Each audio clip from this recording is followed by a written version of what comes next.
नमस्कार, यहाँहरू सबैलाई आजको यस युनाइटेड टक शोको पहिलो एपिसोडमा स्वागत छ। म कार्यक्रम सञ्चालक निर्जल रेग्मी, युनाइटेड एजुकेसनल एकाडेमीको कक्षा 9 मा अध्ययनरत छात्रको तर्फबाट सबैमा शुभ बिहानीको शुभ प्रभात। आजको यस कार्यक्रमको हाम्रो विषयवस्तु रहेको छ आजको समयमा मोबाइल फोन वैज्ञानिक आविष्कार कि अभिशाप। यसका लागि आज हामीहरूसँग गेस्टको रूपमा यसै विद्यालयकी कक्षा 9 मा अध्ययनरत भाइस क्याप्टेन सुभिक्षा सिंह ठकुरी रहनु भएको छ। नमस्कार, स्वागत छ सुभिक्षाजी तपाईलाई आजको यस युनाइटेड टक शोको पहिलो एपिसोडमा। धन्यवाद।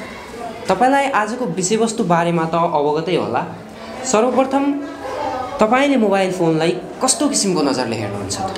वास्तवमा भन्ने भने निर्जलजी, मोबाइल वैज्ञानिक आविष्कारको एक ठुलो खुड्किलो हो जसले गर्दा मानिसहरूलाई काम गर्न वा कसैसँग कुराकानी गर्न एकदमै सजिलो भएको छ। यो सूचना, सञ्चार, प्रविधि, खोज, अनुसन्धान एवं मनोरञ्जनका लागि पनि अति महत्त्वपूर्ण रहेको छ। यसलाई निर्जलजी डिजिटल प्रविधिको सिकाइका लागि एक उपयुक्त वस्तु हो भन्ने कुरालाई पनि हामीले नकार्न सक्दैनौँ। यस अन्तर्गत विभिन्न सामाजिक सञ्जालहरू प्रयोगमा आएका छन्। यस्ता सामाजिक सञ्जालहरूको प्रयोगद्वारा सासाना बालबालिकाहरूको बोलीमा विकास हुने, उनीहरूले वस्तु चिन्ने र कुन वस्तुको कसरी प्रयोग गर्ने भन्ने कुरामा धेरै शिक्षा पाउने गर्दछन्। भनेपछि सुभिक्षाजी, तपाईले मोबाइल फोनलाई विज्ञानको वरदानको रूपमा लिनुहुन्छ, होइन र? मैले कतिखेर भने आजको परिप्रेक्ष्यमा मोबाइल वरदान भनेर, मैले त यसका राम्रो पक्ष मात्र भनेकी छु नि। त्यसो भए के मोबाइल फोन अभिशाप हो त आजको समयमा? तपाईलाई थाहा नै छ हेर्नुहोस् निर्जलजी, हरेक कुराको नेगेटिभ तथा पोजिटिभ दुवै पक्षहरू हुने गर्छन् र मोबाइल फोनको पनि नराम्रो पक्ष नभएका होइनन्। र अभिभावकहरूले आफ्नो बच्चाबच्चीहरू रिसाएको बेला उनीहरूलाई फकाउन, खाना नखाएको बेला फकाउन र आफू व्यस्त भएको बेला उनीहरूलाई मोबाइल फोन भुलाउनलाई दिने गरिन्छ, जसका कारण उनीहरूमा मोबाइल फोन चलाउने रुचि बढाउन प्रोत्साहन गर्ने गर्दछन्। र साथै मोबाइल फोन अगाडि बढी बसिरहँदा बालबालिकाको शारीरिक कसरत नपुग्ने र मोटोपन बढ्ने, जसका कारण रक्त सञ्चालन प्रणालीमा असर पर्ने र आफ्नो पाचन प्रणालीमा पनि असर पर्ने जस्ता कुराहरूमा असर पर्ने गर्दछन्। र यसका साथै मोबाइलबाट आउने विकिरणका कारण आँखाको दृष्टिमा असर पर्ने, टाउको दुख्ने, निन्द्रा नलाग्ने जस्ता शारीरिक समस्या देख्नुका साथै यसको प्रयोगले हाम्रो मस्तिष्क इन्सुलामा प्रभाव पारी हाम्रो मानसिक समस्याहरू पनि आजकलको बालबालिकाहरूमा धेरै देखिरहेका छन्। तपाईले मोबाइल फोनको प्रयोग गर्नुहुन्छ कि नै त? विश्वको आँकडा हेर्ने हो भने विश्वका करिब 70% मानिसले मोबाइल फोनको प्रयोग गर्ने गर्दछन् र नेपालको सन्दर्भमा करिब 73% मानिसले मोबाइलको प्रयोग गर्छन्। म पनि यही 73% मानिसमै पर्छु होला। ओभियसली म पनि प्रयोग गर्छु, तर लतको रूपमा नभइकन यसलाई इन्टरटेनमेन्टको रूपमा प्रयोग गर्ने गर्छु। र साथै मलाई नआएका कुनै प्रश्नहरूका उत्तरको खोज्ने सन्दर्भमा प्रयोग गर्छु। र साथै म यसबाट आफ्नो साथीहरूसित र आफन्तहरूसित कुराकानी गर्ने पनि गर्छु।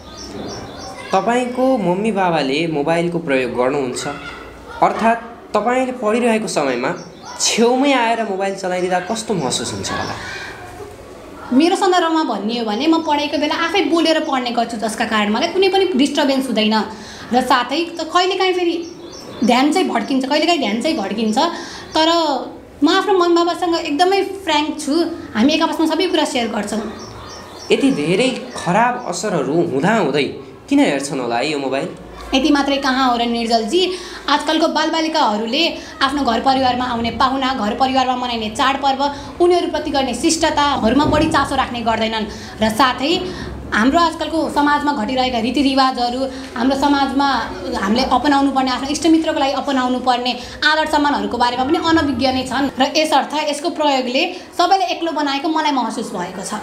भनेपछि यो आजको समयमा नहुने साधन तथा धेरै प्रयोग गरेमा घातक पनि छ हो त नि। अहिलेको समयमा हामीले यदि यसलाई सदुपयोग गरेर यसलाई सकारात्मक रूपमा प्रयोग गर्यो भने यो हाम्रो वैज्ञानिक आविष्कारको वरदानै हो। यदि नकारात्मक रूपमा प्रयोग गर्यो भने यो हामीलाई अभिशापै हो। धन्यवाद सुभिक्षाजी, आज हामीहरूसँग हाम्रो यस कार्यक्रममा यस्ता ज्ञान गुणका कुराहरू प्रस्तुत गरिदिनु भएकोमा। समस्त दर्शकबिनहरू, आज हाम्रो गेस्टले भन्नुभएको चाहिँ मोबाइल फोन आजको समयमा वैज्ञानिक आविष्कारको वरदान हो र यो नहुने साधन पनि हो। त्यसैले यसको सही ढङ्गले राम्रा कामका लागि प्रयोग गरेमा तथा ज्ञान गुणका कुराहरू सिक्न प्रयोग गर्ने हो भने यो हाम्रो लागि वरदान मान्न सकिन्छ। भने मोबाइल फोनको अनावश्यक प्रयोग गर्दै यसलाई मनोरञ्जनका लागि मात्र प्रयोग गरेर समय बर्बाद गर्दै यसबाट नकारात्मक तथा नराम्रा कुराहरू मात्र सिक्ने हो भने यो हाम्रो लागि सबैभन्दा ठुलो अभिशाप होइन भन्न सकिँदैन। त्यसैले यसको सही तथा आफ्नो क्वालिटी विकासमा मात्र प्रयोग गरौँ। यसै गरी अन्त्यमा यस कार्यक्रममा पुनः अर्को गेस्टका साथ एपिसोड 2 मा हजुरहरू समक्ष यस्तै ज्ञान गुणका कुराहरू गर्ने बाचा गर्दै आजको यस युनाइटेड टक सो एपिसोड 1 को प्रस्तोता अर्थात् होस्ट म निर्जल रेग्मी यहाँहरू माझबाट ओझेल हुन्छु। हस्त धन्यवाद।